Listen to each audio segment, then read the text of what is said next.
Hey guys, it's Shen here and welcome back to another video. Today we're going to be looking at the brand new 2021 9th generation iPads that came out on the 24th of September.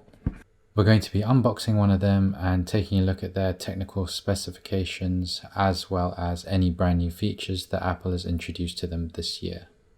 So the 9th generation iPad comes in only two color options, which is either silver or the darker space gray.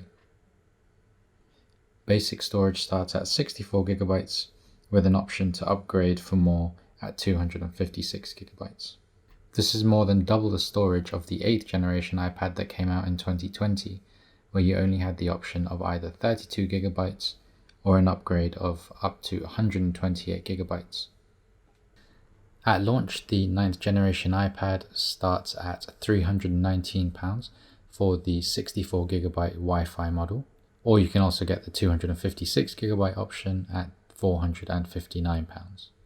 If you have a SIM card and want to use data on these iPads, you can also purchase the cellular models. For the 64 gigabyte ones, you can get that at £439, and for the upgraded 256 gigabyte version, you can get that at £579. At the moment, I think the 9th generation of iPad is probably one of the best deals in Apple tech.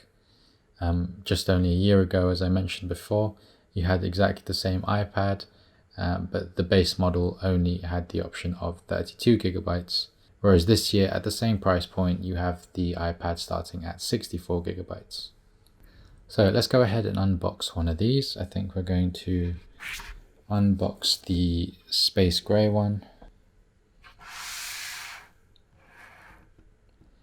Let's take a look at what we get inside the box.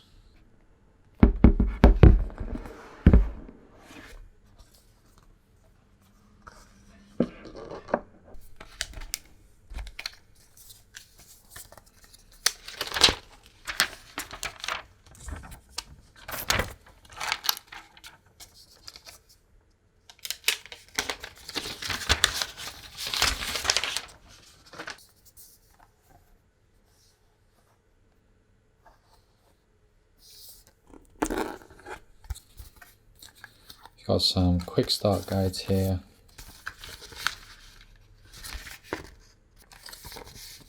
Also got some Apple stickers, lightning cable to USB-C, and a power adapter to the mains. So let's take a look at the iPad itself. Starting from the top, you've got the lock button. On the side, you've got the volume up, volume down buttons. On the bottom, you've got the lightning cable and dual speakers. On the left side, you've got the smart connector, which allows you to connect the smart keyboard and maybe other accessories that you might have. And on the top there, you've got the 3.5mm headphone jack. I'm just going to show you the dimensions of the 9th generation iPad. These are pretty much exactly the same as the previous 8th generation iPad. Officially it's 3 grams lighter, though I'm not sure you're going to be noticing too much of a difference.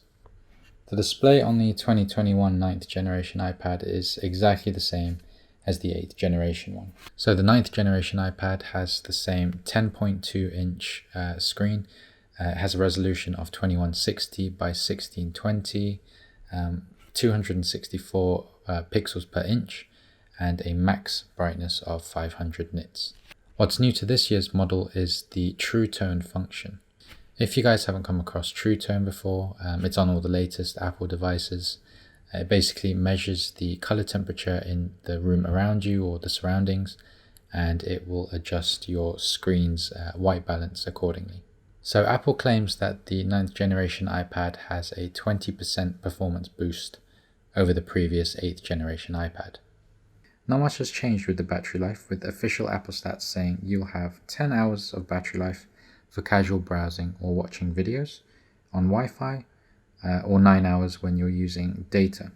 Leave me a comment below if you've been considering getting this iPad, or if you've recently got one, let me know what you think about it. Now onto the cameras. So on the back we have an 8 megapixel camera with f2.4 aperture, which has been left unchanged from the 8th generation iPad.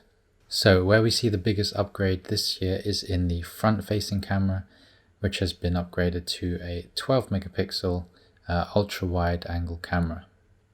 It now also has the center stage function on apps like FaceTime or Zoom, and also has the ability to record in 1080p HD, whereas the 8th generation iPad last year only had a 1.2 megapixel camera with only up to 720p HD recording. So Center Stage is the new feature this year, which allows apps like FaceTime or Zoom to track you as you move around your frame. Because the iPad has the ultra-wide 12 megapixel camera, it's able to crop the frame, and through facial recognition it's allowed to track you as you move throughout the frame. So that's pretty much it for this video. As I mentioned before, I think this iPad is probably one of the best deals in Apple tech in terms of value for money, for performance. Realistically, if you've got the iPad last year in 2020, which is the 8th generation one, you're probably not looking to upgrade to this one. But if you have been in the market for a new iPad for a while, this is probably one to get. As always, please leave me a thumbs up if you liked this video, and subscribe if you haven't already, and I will see you in the next video.